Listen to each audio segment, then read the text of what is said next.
And this is going to be, go ahead, Adnan. And this is going to be informal conversation. This is not, congressional hearing, drilling tough questions. This is really introducing Dr. Fauci, Vilsack, equity, farm workers, and really elevating the work that our farm workers do and helping everybody come to a better understanding. Okay, so we're going to start the webinar. Isabel, can you hit the button?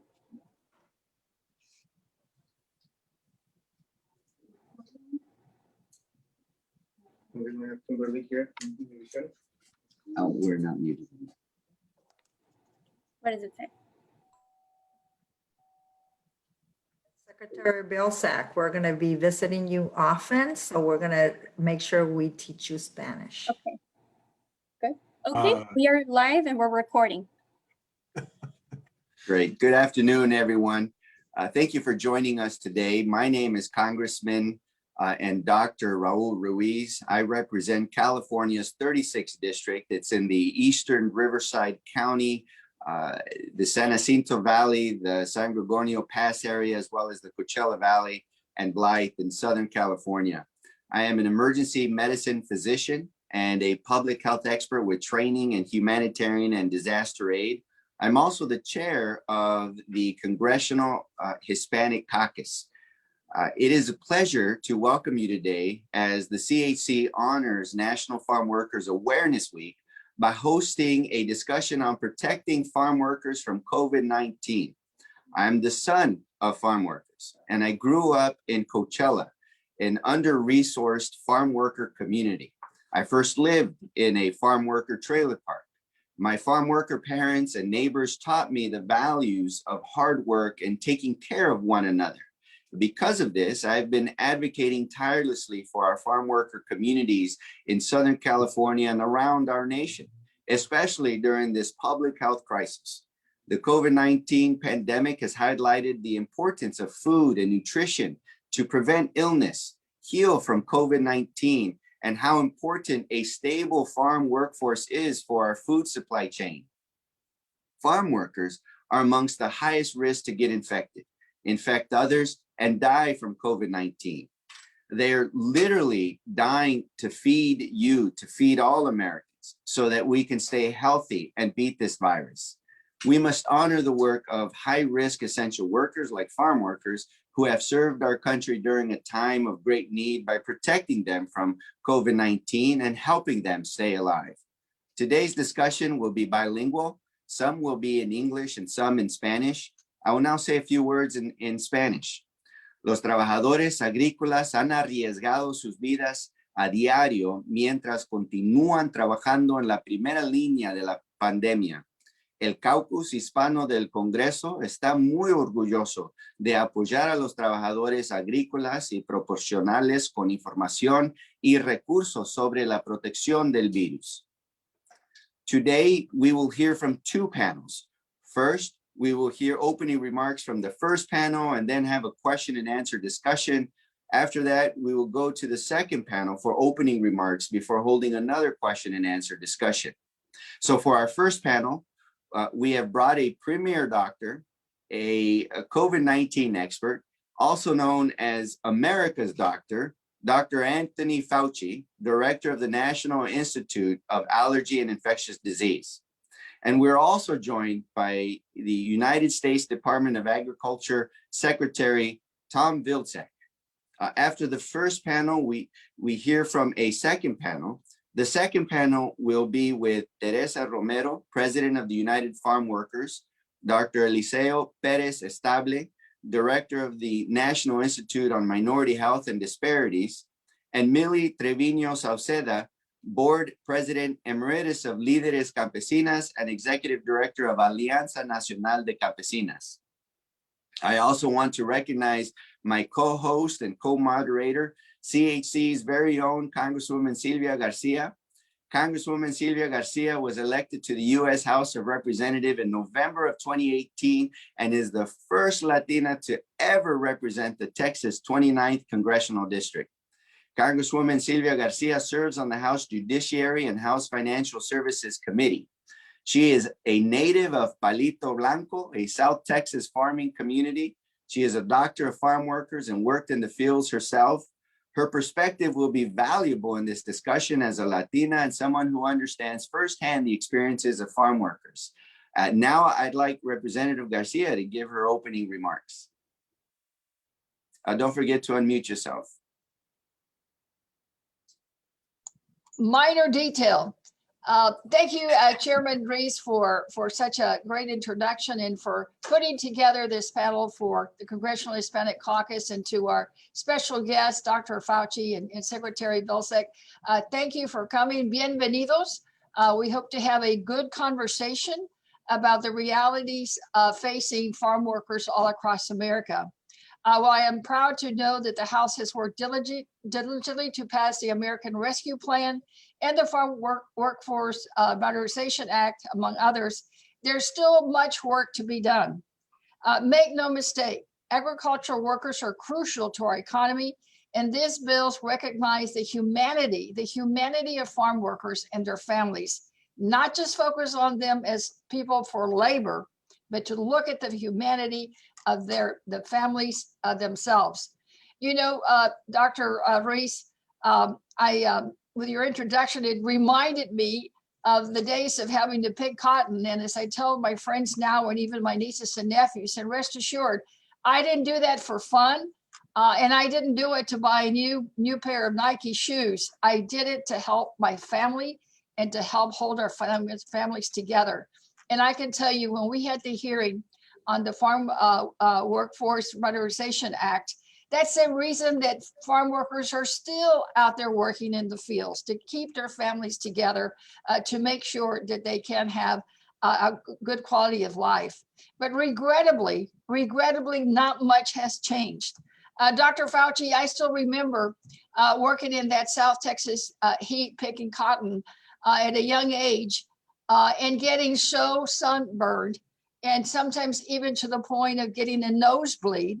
Of course, I didn't know that that's what happens when you get too much heat. And no, we weren't, didn't get the rest stop. We just got to go back to the wagon and get underneath it. And as soon as I stopped the nosebleed, I was sent back to the fields. You know, there was a lack of medical care then. There's still a lack of medical care. We didn't really get rest breaks. That still exists in Texas. And I know as a Texas state senator, I try to pass a law that would mandate rest breaks.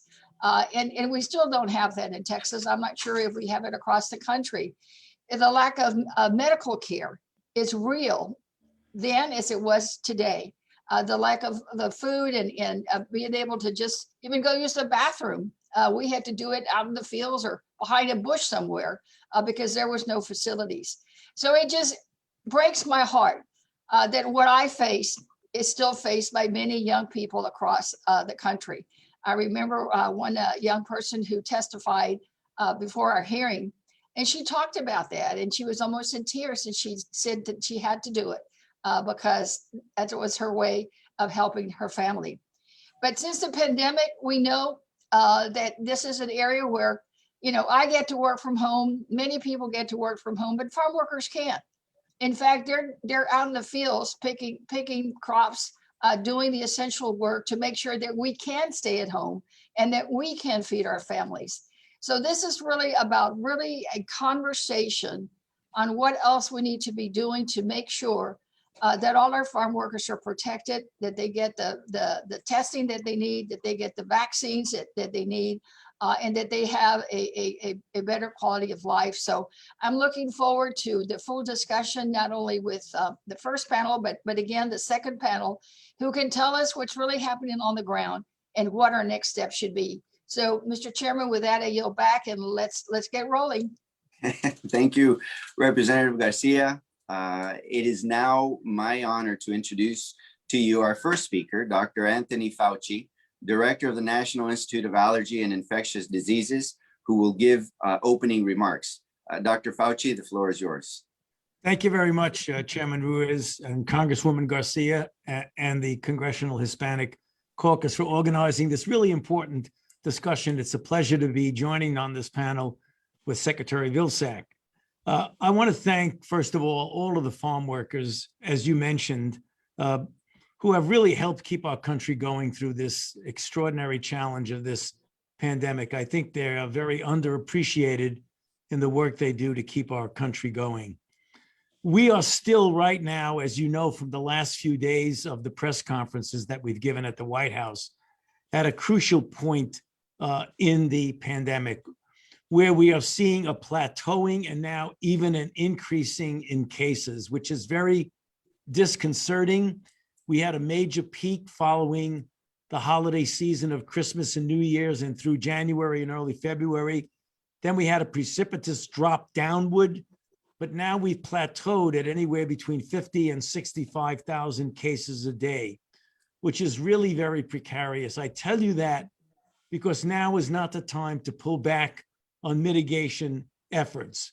Having said that, I am fully aware of how difficult it is, given the conditions of the work that the farm workers have to do, how difficult it might be for them to protect themselves from infection, because they're out there on the front line, exposed in a situation where they may not have the capability. But nonetheless, we urge them to do whatever they can to modify the risk of getting transmission by wearing a mask where possible. I know it's not as easy. I just totally appreciate what Congresswoman Garcia mentioned. It's not the easiest thing in the world to keep washing your hands when you're out in the fields. I mean, I certainly appreciate that, but to do as best as you possibly can. Vaccines are going to be the answer to what the problem is that we're facing now. And that gets to something that is very important on the agenda of President Biden, and that is equity as the top priority in the distribution of vaccines. And what he's done, and hopefully it will spill over to the farm workers, is established numerous community vaccine centers that are placed in areas where the demography is of the greatest need. In addition, pharmacies stocked with vaccines in areas that are accessible to places like where farm workers work, and mobile units to get out into the poorly accessed area. All of these things are a very, very important part of the agenda that President Biden has put forth. So hopefully that will facilitate getting as many farm workers vaccinated as quickly and as expeditiously as possible. So I'll stop there, Raul, and yield back. Thank you, Dr. Fauci. Now we will hear from Secretary Vilsack. Don't forget to unmute yourself. Thank you. Mr. Chairman, thank you very, very much. And Congresswoman Garcia, thank you as well for the opportunity to be here. I should also thank you for the opportunity to be on the same panel with Dr. Fauci. And since I may never get the chance to do this in person, Dr. Fauci, thank you for your service to the country, not just in this pandemic, but throughout your entire distinguished career. We are fortunate and lucky to have you in the position you're in. And we are also fortunate and lucky to have the nearly 3 million hardworking farm workers who go to work every single day to make sure that we have among the safest and most diverse food supply in the world. The United States of America is a food secure nation, which means that we're capable of producing everything we need to feed our people. There are very few places on earth that can say that. And one of the reasons we can say it is because these farm workers come to work and they do literally backbreaking work every single day to put groceries on our table and to feed our families. I think they need two things in this time of crisis in COVID. First of all, they need protection. And that's one of the reasons why I applaud the House and the Senate for the passage of the American Rescue Plan, because it's now going to provide additional resources above and beyond what's already been provided to make sure that farm workers have access to the personal protective equipment necessary for them to guard against and to limit the risk that they take in terms of getting COVID. And we at the U.S. Department of Agriculture will do everything we possibly can to make sure that those resources are made available to as many farm workers as possible. They also have an opportunity with the Specialty Crop Block Grant that was passed in previous COVID packages to encourage states to also provide additional protective equipment. And while this is a farm worker discussion, I think it's fair to say we should also talk about those who work in our processing facilities, because they too are at enormous risk, and they too are just as integral to the food supply as our farm workers. And they too will need and should have personal protective equipment. The United States Department of Agriculture is committed to providing the resources. We're also committed as well to the day when we could potentially convert farm workers to farm owners. And there's an opportunity here with the passage of the American Rescue Plan and the section and portion of it that's directed to socially disadvantaged producers to create a template, a roadmap for how socially disadvantaged individuals can emerge to become successful farmers. I'm excited about the opportunity, not just at debt relief, but also utilizing the resources to strengthen the supply chain, learn more about how we can convert and encourage people to convert from being a farm worker to a farm owner. But to do that, farm workers need something else from the United States government, and that is they need peace of mind. And that's why the Farm Worker Modernization Act, which was passed by the House, is so incredibly important to get done. Certainly hope that the Senate takes it up as quickly as possible and in the same bipartisan way passes it so it gets to President Biden's desk for signature. This will provide over 3 million workers the peace of mind that they will not be disturbed, they won't be stripped from their families, they won't be taken away from their income opportunities, and they will be given an opportunity to ultimately join the ranks here in the United States, bringing them out of the shadows and putting them into the opportunities that this country presents, that the chairman expressed a great example of. We want to see more of that American story replayed. So I appreciate the opportunity to be here today. I look forward to the questions, but I will tell you USDA is committed to making sure that we do everything we can to protect and advocate for farm workers. Thank you, Secretary Vilsack.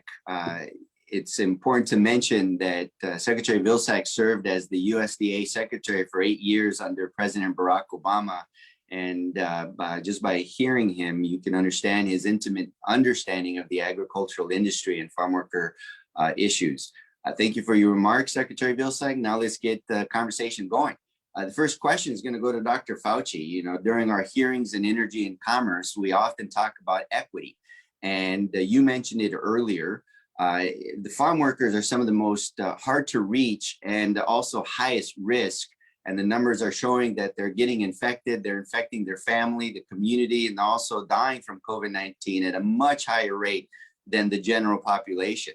And you also mentioned that there's an disturbing emerging increase in infection rates due to the variants that we're seeing in our country. Can you paint the scenario of leaving out leaving behind a community like farm workers and packing house workers and others during this rapid rise of infections due to the variants? And how will that affect our efforts in addressing the pandemic for everyone? You know, Congressman Ruiz, what you say is extraordinarily important. You cannot leave out any individual groups, because if you have pockets of increase of infection in any group, that is obviously a very difficult situation for the group in question, but it also leads to the spread to other areas, because these people that you know so well have families, their families interact with others. So it really is unacceptable to say that the rest of the country is doing well in containing the infection, but you have individual groups like farm workers who somehow or other are left out of the protective umbrella that we have. And it's for that reason why the point that you made in your question of why equity is so important, not only equity and availability and accessibility to vaccines, but equity to all of the things that one needs to do to give you the opportunity to be able to protect yourself against infection. The next few weeks, Raul, are going to be a very critical part, because we're seeing this potential surge of infections at the same time as we're vaccinating more and more people. It's going to be almost a race between getting people vaccinated versus avoiding a surge of new cases. Thank you. The next question to Secretary Vilsack, and then Representative Garcia will ask some questions to the both of you. But Secretary Vilsack, one the risk factors why farm workers are getting infected at a higher rate is the overcrowding situations, their living environment, where oftentimes, like in my family, we took care of my grandmother for over 20 years, and there's 3 generations living in small units, sometimes two bedroom trailers or 2-bedroom low-income housing or farm worker housing. What's the USDA doing to assess these different chronic conditions that aren't suitable for public health in order to remedy some of those? Mr. Chairman, I'm very familiar with the housing situation for our farm workers. I did some work down in McAllen, Texas, building homes for migrant workers and saw the housing conditions that they were moving out of into these new homes. And it was really, really tragic to see.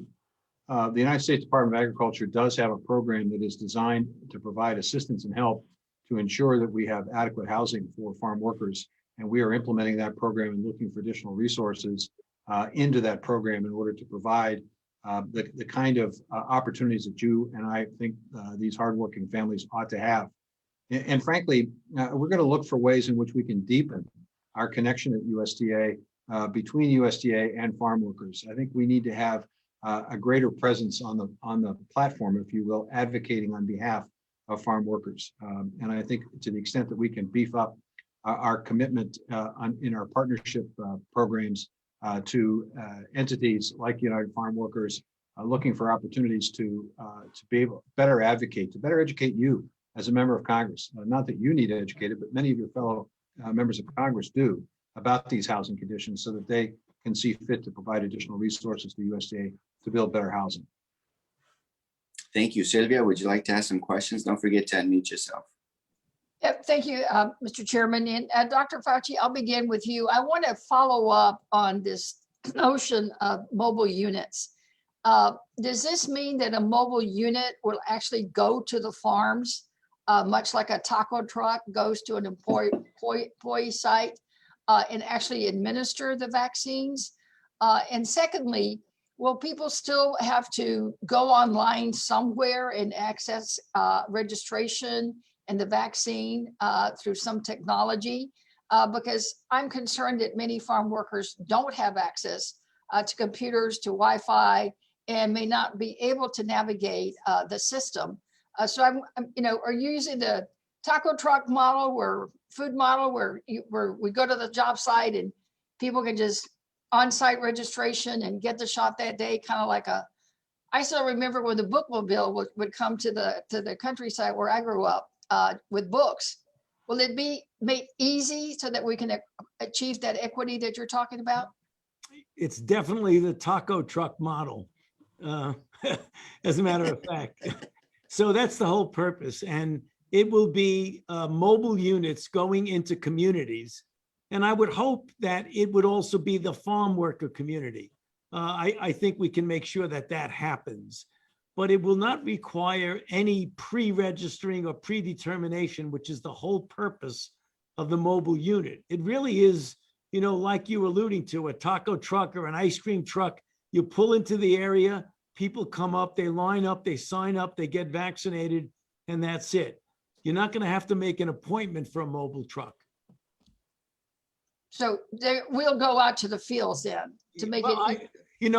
Congressman Garcia, I can't guarantee that is in the mix, but I would be surprised if it were not.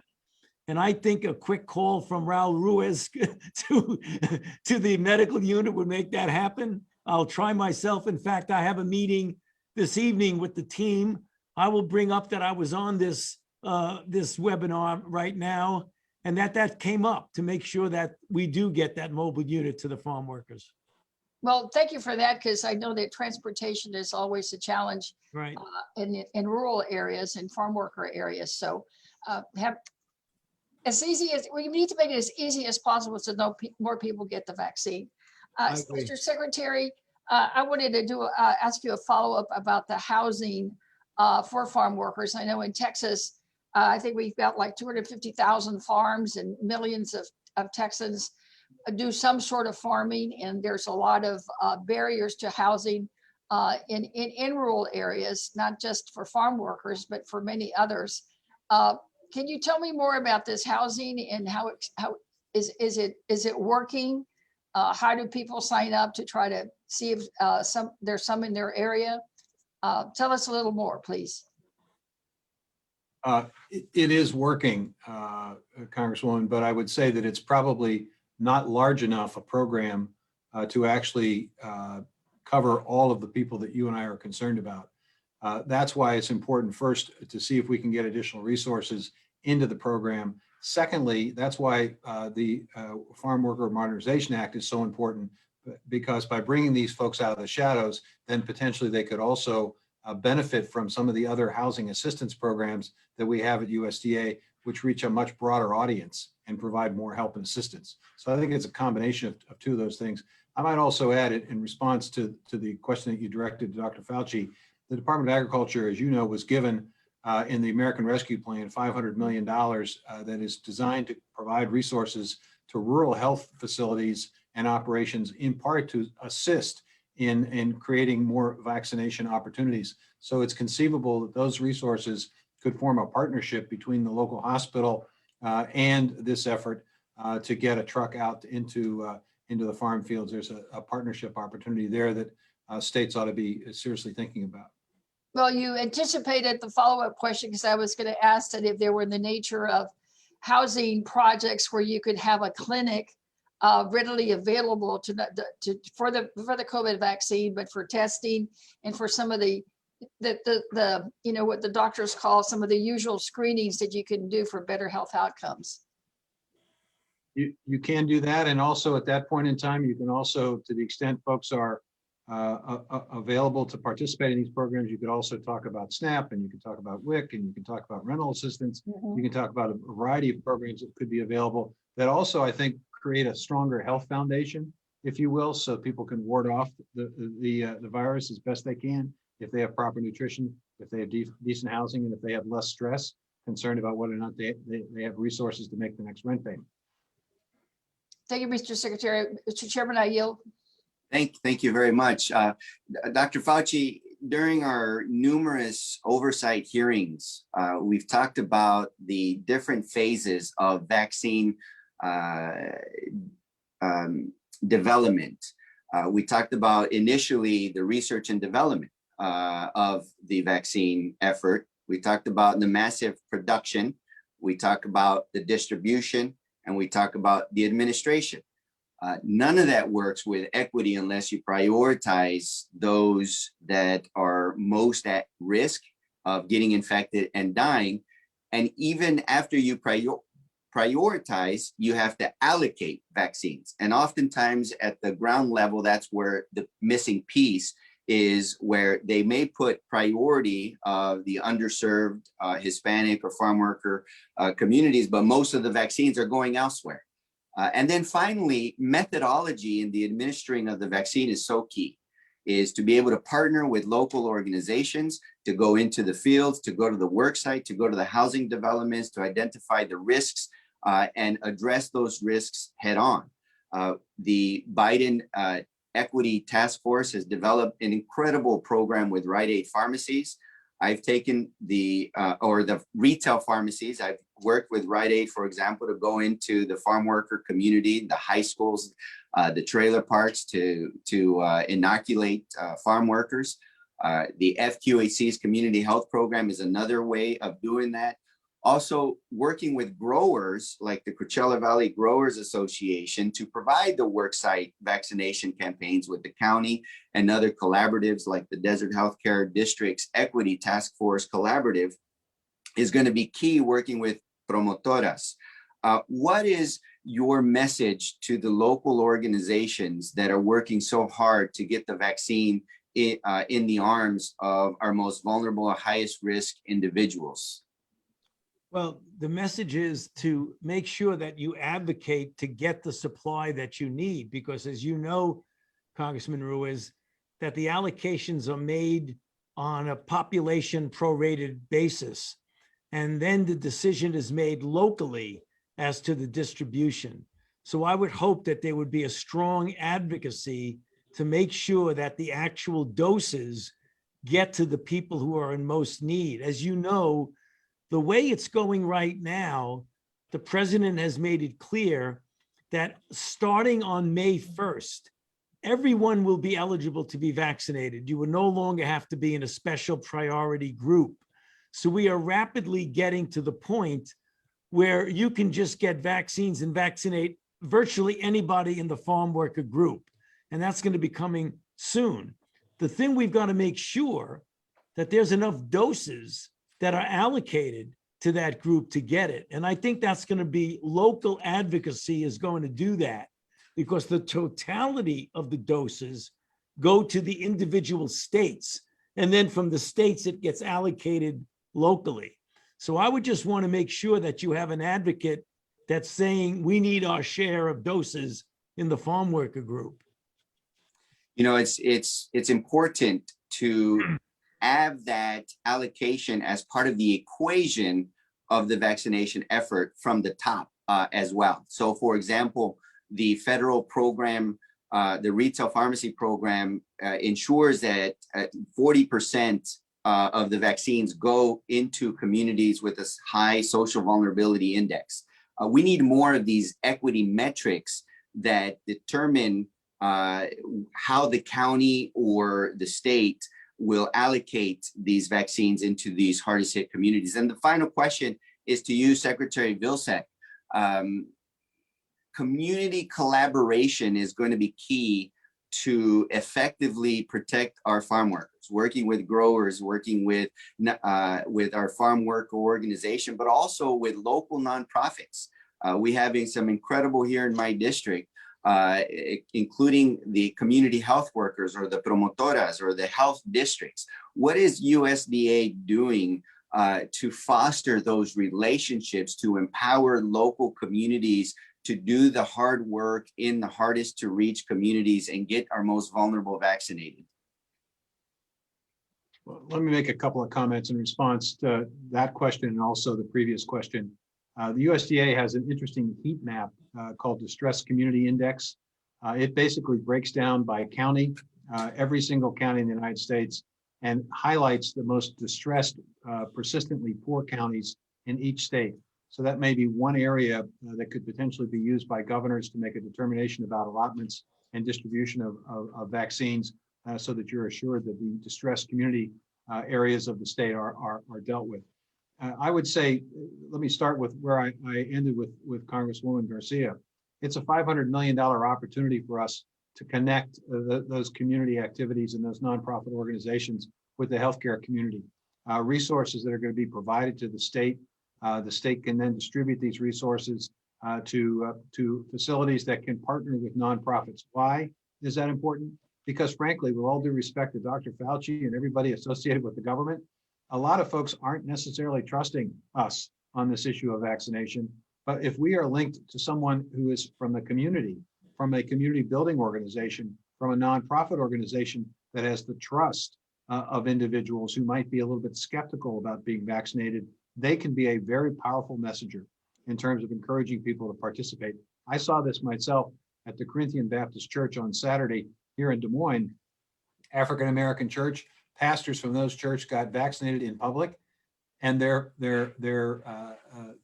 people from their churches flocked to get vaccinated because they knew if the pastor thought it was safe enough, then it must be safe enough. So I would strongly encourage us to find ways to link up to those nonprofit organizations to allow them to work with us to build the trust so more people get vaccinated. Thank you very much to the both of you. Thank you, Dr. Fauci. Thank you, Secretary Vilsack, for joining us today for this critical discussion on Farm Worker Awareness Week.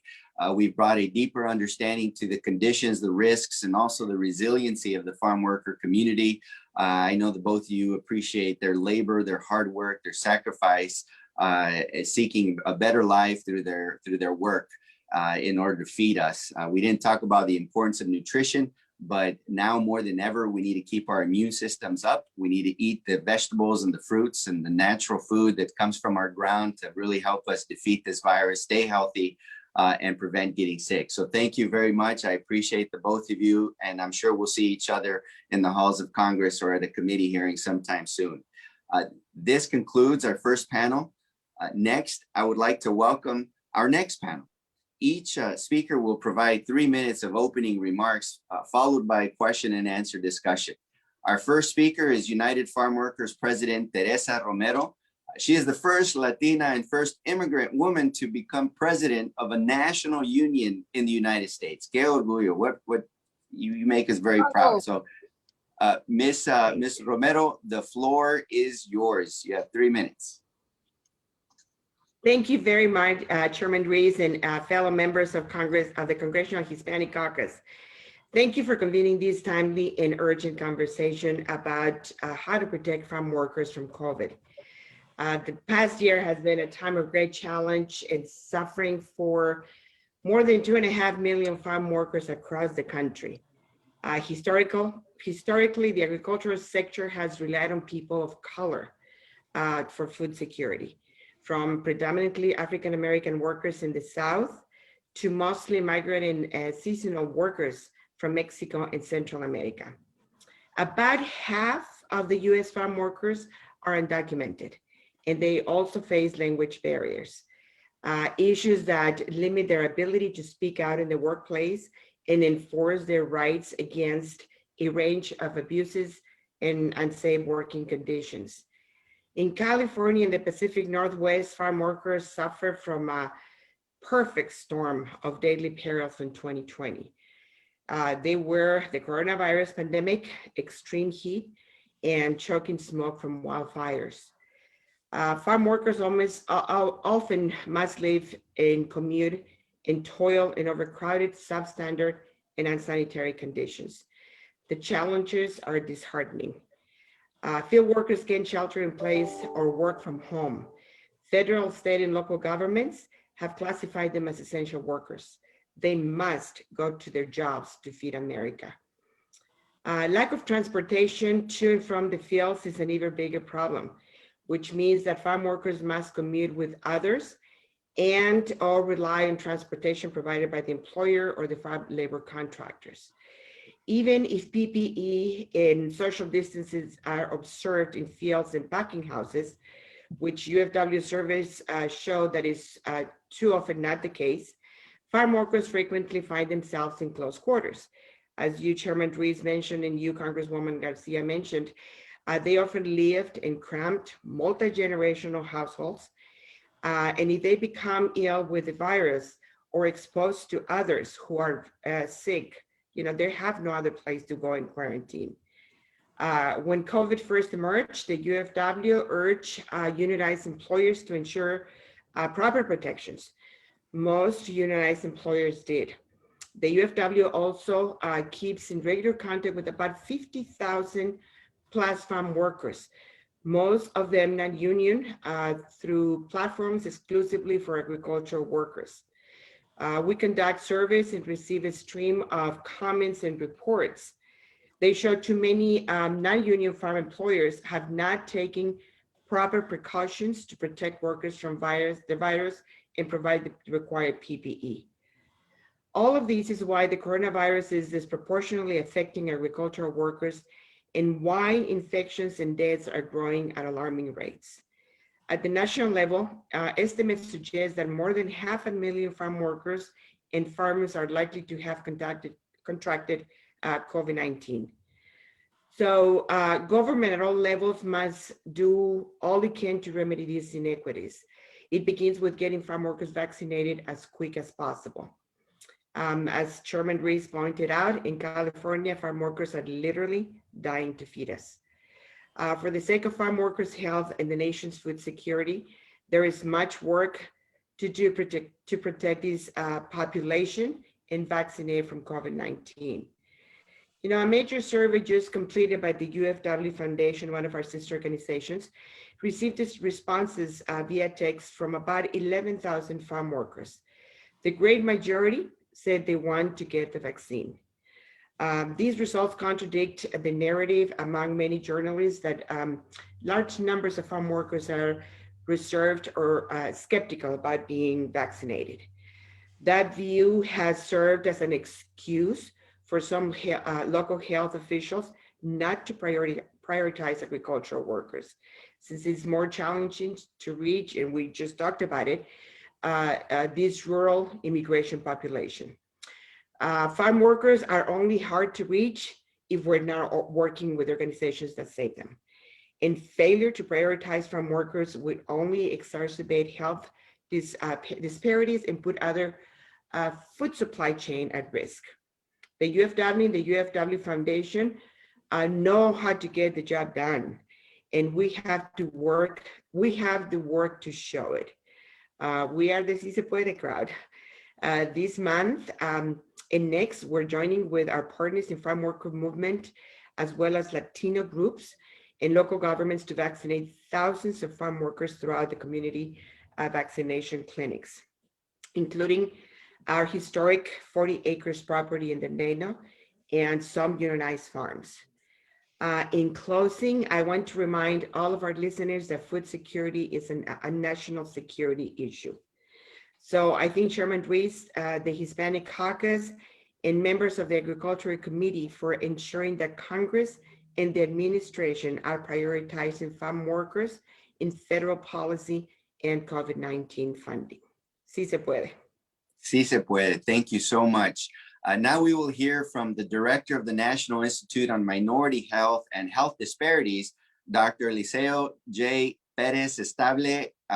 He was born in Cuba and grew up in Miami, Florida.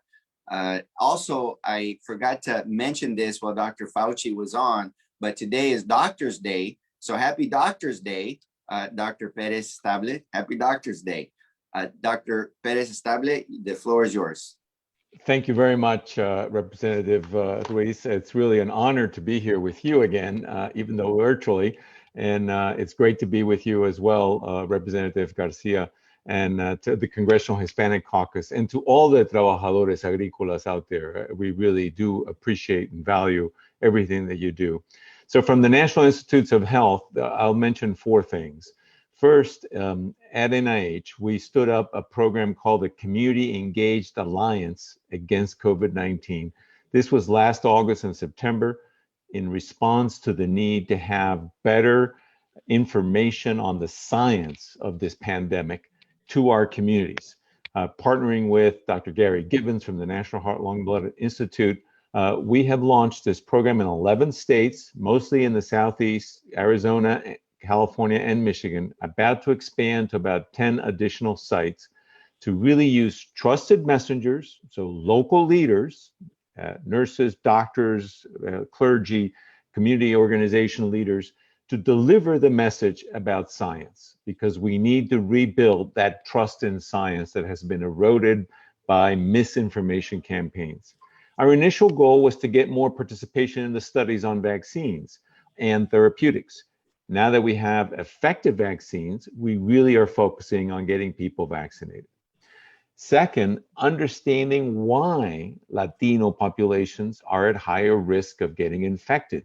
I think this has been mentioned, but it's worth reiterating. It's not because of medical conditions. It's because Latinos are more likely to need to go out there and work. They don't have the privilege of working from home like I do.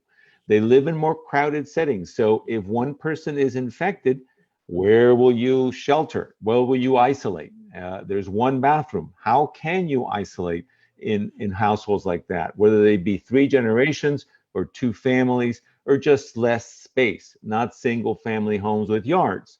And they also live in more crowded urban communities, not the agricultural workers, but the urban workers. And certainly the agricultural workers live in crowded housing, as you just heard. So I think that's the most important factors, work and crowding. And so more likely to be exposed to other people's air. And that's what leads to infection with COVID. And then these bring into the role of social determinants, as was mentioned, food security, economic instability. If you're living paycheck to paycheck, and you lose your job even for a month while their lockdown was most drastic in some communities, where are you going to get the paycheck to pay rent or to buy food? And we read about the food pantries having long lines as we see that this need intensifies. And finally, let me just mention a research program that we have been working on for about a year called Rapid Acceleration of Diagnostics for Underserved Populations. It's a $300 million effort that was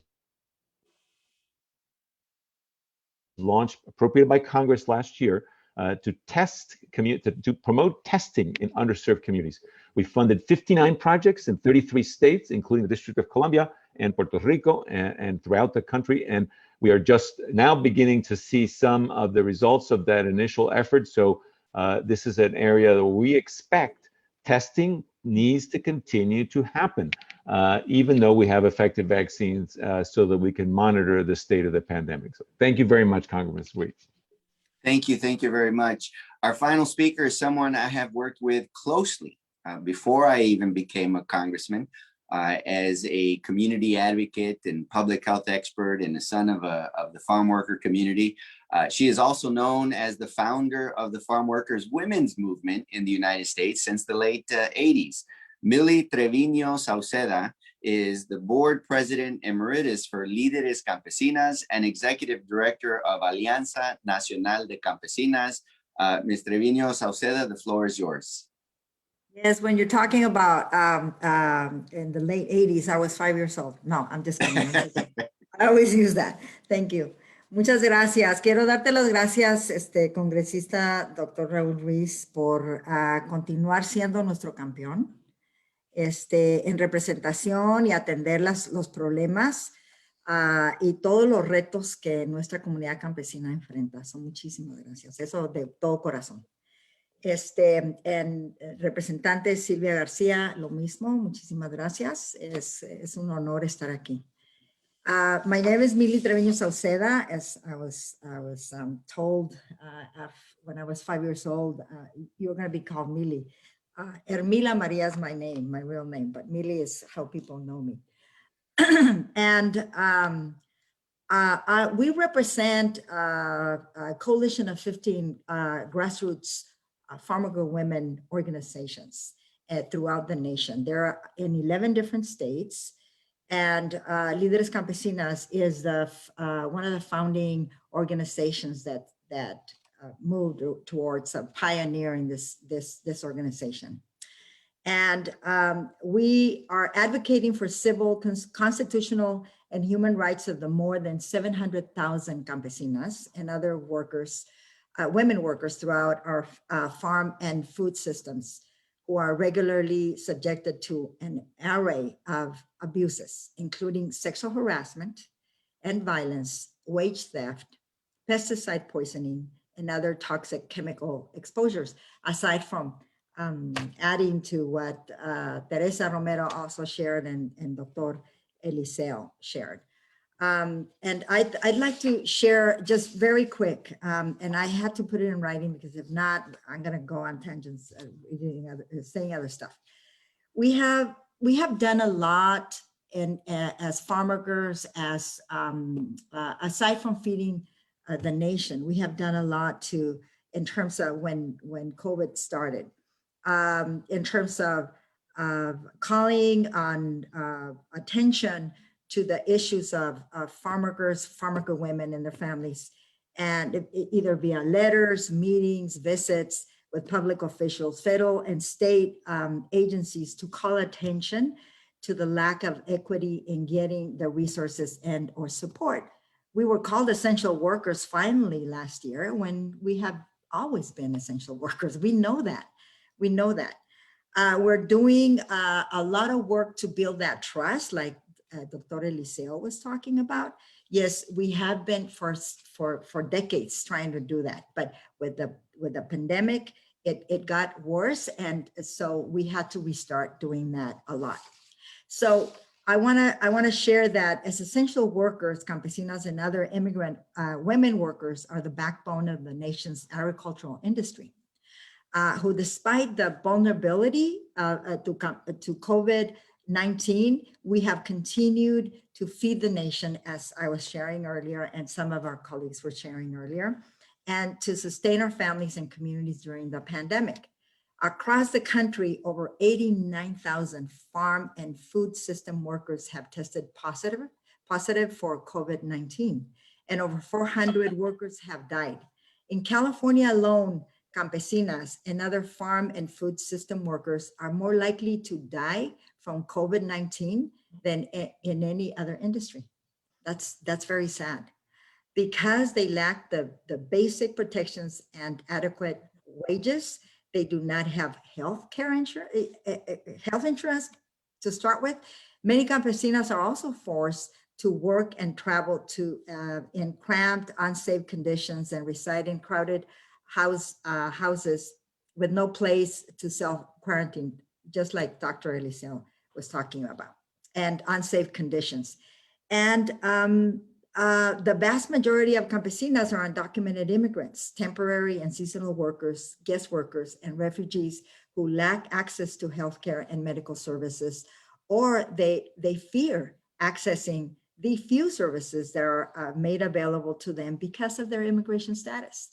It was, we have a very, very broken system in different levels, and including immigration, as we all know. In addition to being at high risk of COVID-19, infection and death, campesinas also have added burden of homeschooling children, which poses an additional set of challenges, including the lack of access to technology, language barriers, and lack of adequate childcare without the federal assistance provided to date. Due to home confinement because of COVID lockdowns, campesinas have also faced an increase in domestic and sexual violence, which is very, very sad. Now, my conclusion is this. All of what I've said underscores the importance of securing essential protections and safeguards for campesinos and their families, such as we need to prioritize farm and food system workers in COVID vaccination, treatment, and outreach efforts, ensuring enactment of critical workplace health and safety measures like the Asunción Valdivia Heat Illness and Fatality Prevention Act, providing a pathway to citizenship for campesinas and their families through passage of critical legislation like the U.S. Citizenship Act of 2021 and the Citizenship for Essential Workers Act, and including campesinas and other farm and food system workers in COVID-19 relief and assistance efforts. Finally, we have always been essential. We know that, but we have not received essential workers. It's about time we're treated as essential. There is no recovery for some of us without relief for all of us. And this includes campesinas and their families. Teresa, si se puede, we need to continue. Dr. Raul Ruiz, Representative Sylvia Garcia, muchísimas gracias. And Dr. Eliseo, thank you very much we feel honored to be here. And we will continue doing the building trust in terms of testing, the vaccinations, and also making sure we're still bringing food to our communities and getting other people involved. We don't see ourselves as saviors. We see ourselves as engaging the community. Thank you very much. Thank you, Millie. And I can say from firsthand witness and experience the collaboration, the work we've done together during this pandemic to take testing into farm worker trailer parks, churches, schools, and make sure that the farm workers have. And thank you to all your promotoras who are continuing to serve, giving the vaccines and registering individuals in the communities. Thank you so much. I'm always impressed and proud of Líderes Campesinas and the work that you all do here locally and nationwide. I'll start off with the questions. We have a few minutes left. I'll give one question, then Sylvia will continue with her question. But, you know, as an emergency medicine doctor, people come in to address acute crisis, the immediate emergencies, but those emergencies are oftentimes as a result of chronic conditions. And this pandemic disparity, as we've seen in the amount of deaths and the lack of vaccinations, is a reflection of the chronic disparities in the context in which our farm workers and Hispanic populations find themselves. So Dr. Eliseo Perez Estable, what do we need to do to address the chronic systematic disparities that farm workers experience so that we don't leave our farm workers vulnerable beyond this pandemic ever again? Thank you, Dr. Ruiz, and congratulations to you too on Doctor's Day. That's the long ball game, right? So this pandemic has revealed this incredible disparity, just glaring differences in cases and mortality by population that I don't think anybody really was ready to predict in February of 2020. However, the underlying conditions that you're referring to, twice as much diabetes, uncontrolled diabetes, uncontrolled blood pressure, poorly managed asthma, excess or poor nutrition that leads then to other chronic conditions are all critical.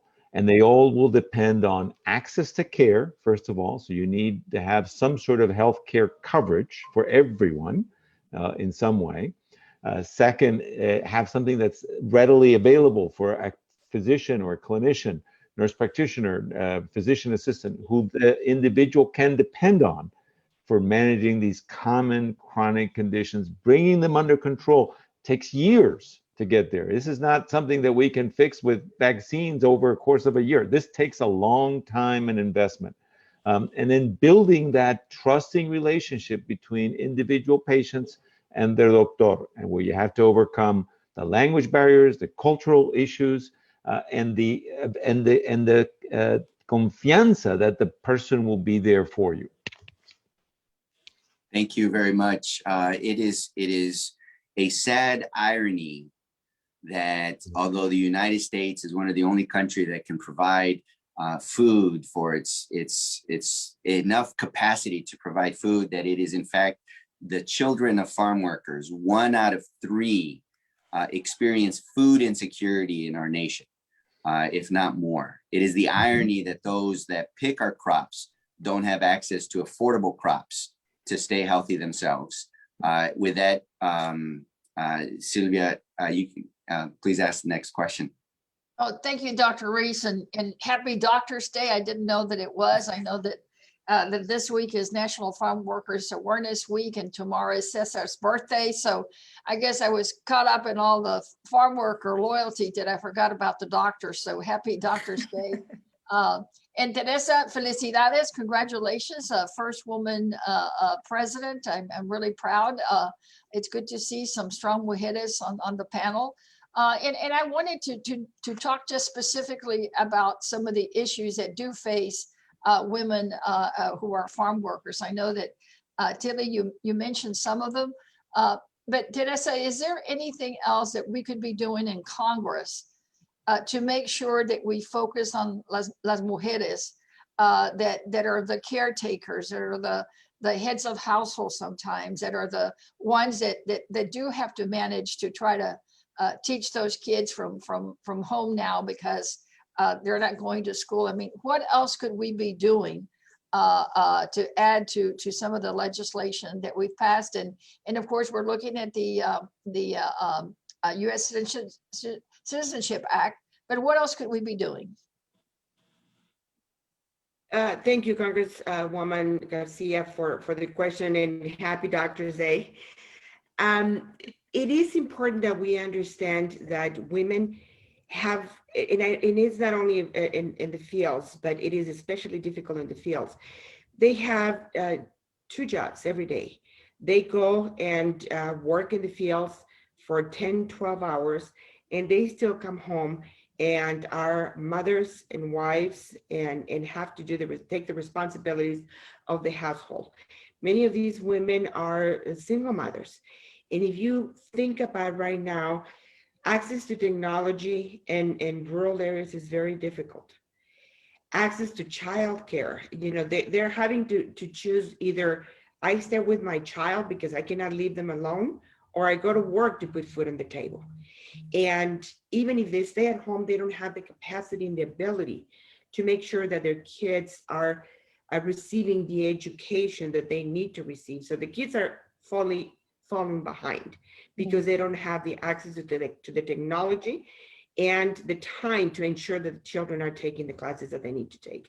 So we need to, these are needs, very special needs because of where they live, most of them rural communities. And if we had provide access and technology to these communities to make it a little easier for them, and care. They do not have the ability to leave their kids alone, and they can't bring them to work, and they can't stop working because they have to survive. If you think about it, farm workers make between 17 and that don't have a contract make between $17,000 and $19,000 a year. So being able to meet all these needs, it's impossible.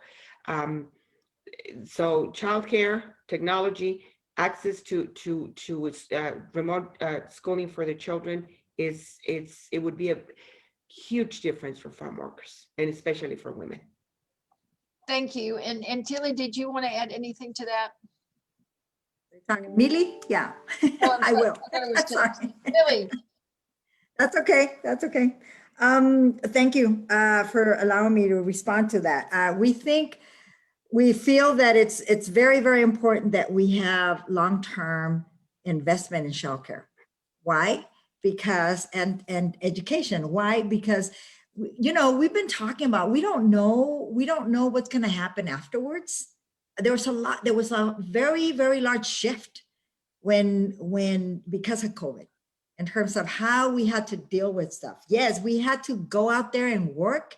There's no virtual work for farm workers, but nonetheless, in terms of what happened with our children, like Teresa was talking about, dealing with deciding either stay home and not work and take care of your children and deal with the schooling.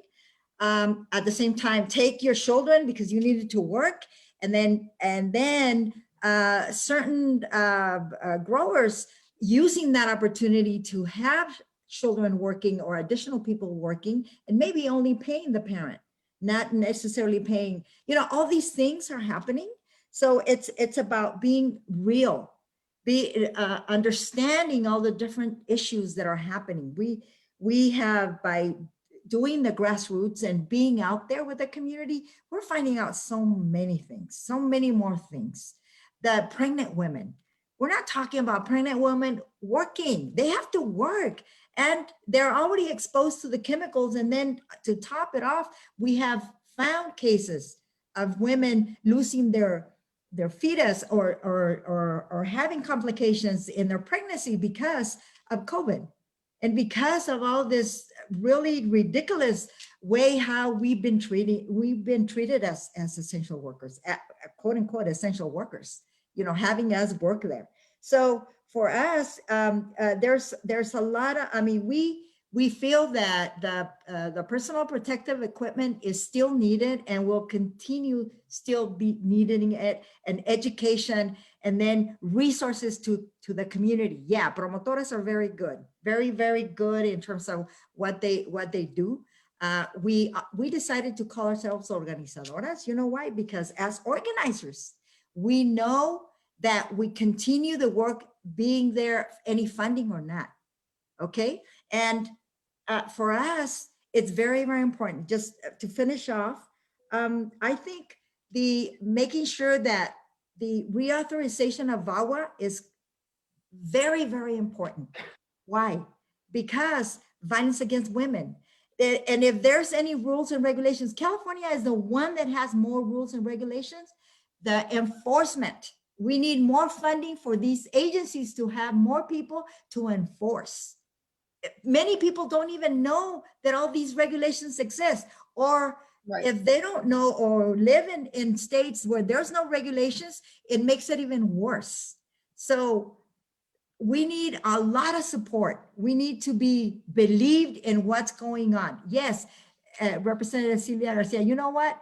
You reminded me of my childhood, my younger years, where when we were working, we still see that here in the Coachella Valley and every single states where we are at. We still see that. Why? Because we're only treated as essential because we need to work, but we're not treated as essential as human beings. Well, you're doing the essential work and not getting the essential pay. So Yes. thank you for all your work. Y si se puede. And Mr. Chairman, I yield back to you, sir. Thank you. Thank you so much, Sylvia. Thank you, Teresa and Millie, for your very powerful words, as always, speaking from the heart. And that's one of the things, hopefully, that we can do in promoting the Farm Worker Awareness Week is that we've talked about the conditions of farm workers and equities and the risks that farm workers and their families experience, and Latinas in particular, the campesinas, and we have them in our mind. And what we need to do is have them genuinely in our hearts, because our hearts will then determine what we think and then how we act, not only in our support and recognition, but also in policy in our country, so that we can truly value through resources and policies that will really provide the safety, the sustainability, and the security that our farm worker communities and families need and deserve in the work that they do for everybody else. But one of the striking things, and that was our last question, and we'll close here. One of the striking things as a son of campesinos, as one who grew up initially in a trailer park, as one who still today works in public health in the hardest to reach areas, is the amount of dignity and the amount of integrity and the amount of hard work and the amount of faith and the amount of resiliency and the amount of determination that our farm worker families have.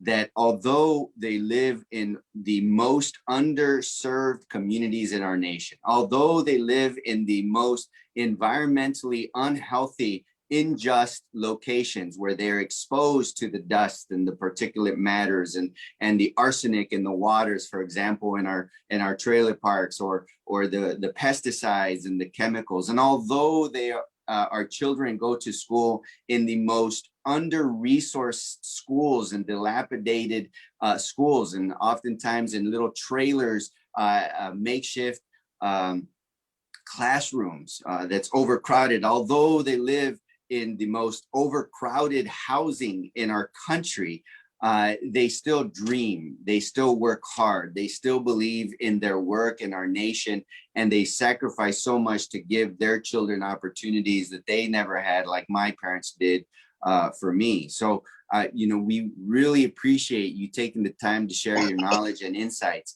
as we continue working to protect farm workers from COVID-19. At this point, I'd like Sylvia Garcia, if you could give a brief closing remarks, and then I'll close with some words in Spanish as well. Well, thank you, Mr. Chairman, and thank you to all the panel members. It's been great to spend some time with you, especially since this is a week that it is all about awareness of farm workers, and the day before Cesar Chavez's birthday. We cannot forget farm workers. We cannot forget farm workers. All of us have them in our heart, and I think the chairman's right. It's about stirring that heart in other people to make sure they fully understand the contributions that are made by farm workers. I think the farm labor has always been undervalued and forgotten.